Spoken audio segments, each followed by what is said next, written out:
The Fulbright is one of the few things that can boost your chances of admission. You're essentially free labor for the school, so they have more incentive to take you.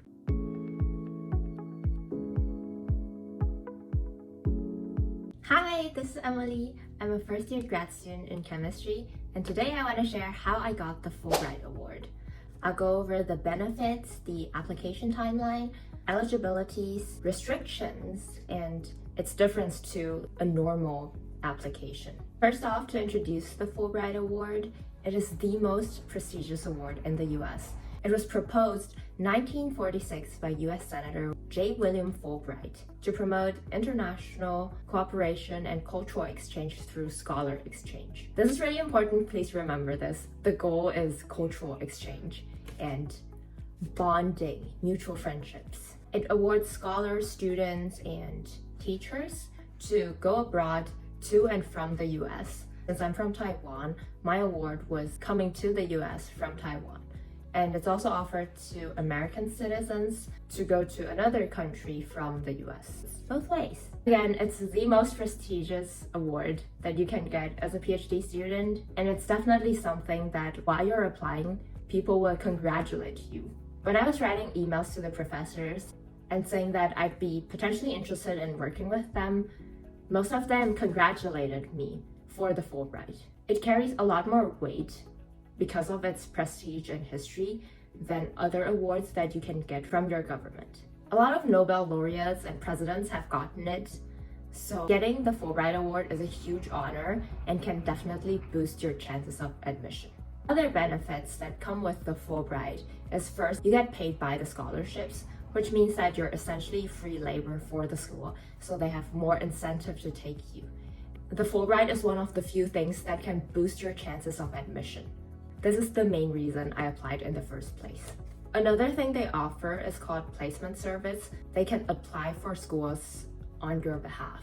So you're not only saving time and energy, you won't have to rewrite your essays for the different schools, and also you don't have to pay any of the application fees.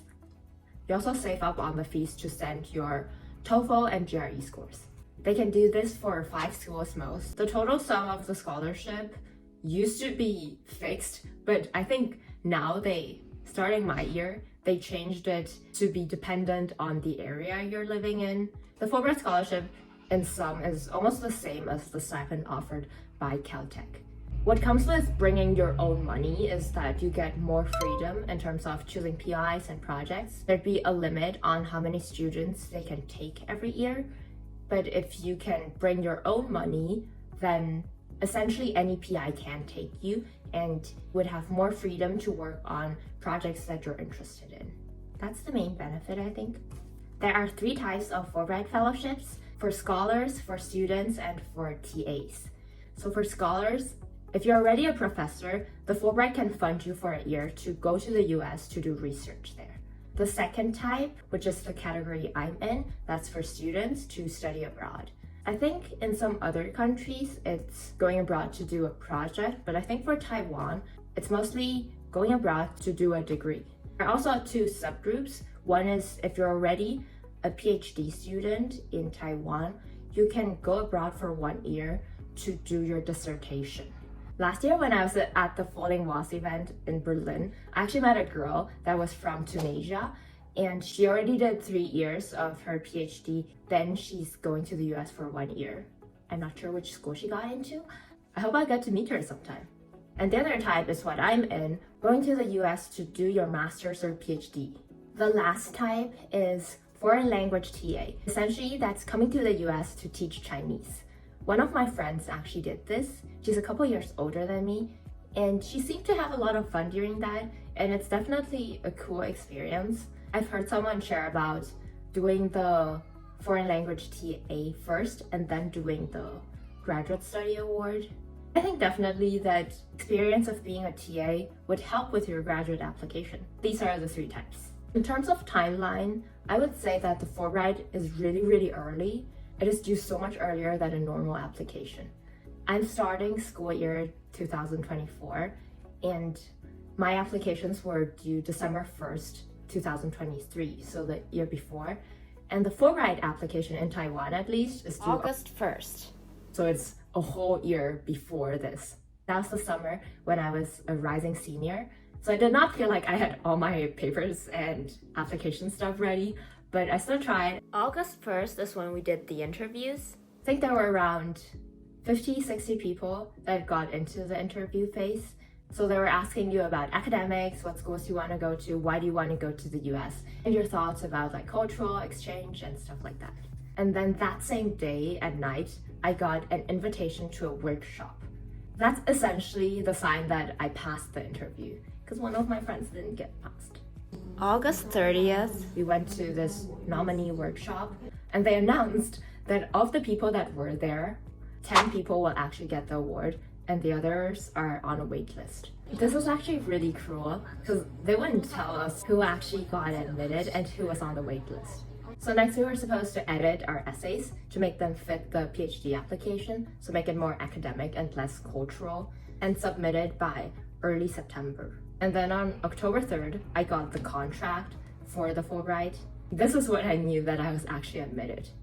It's a long time of uncertainty because you don't know if you were actually admitted, and if you don't get admitted, you've essentially wasted all this time waiting. But then in November, we finally settled on the schools they were gonna apply for on my behalf. And December 1st, we submitted all the application.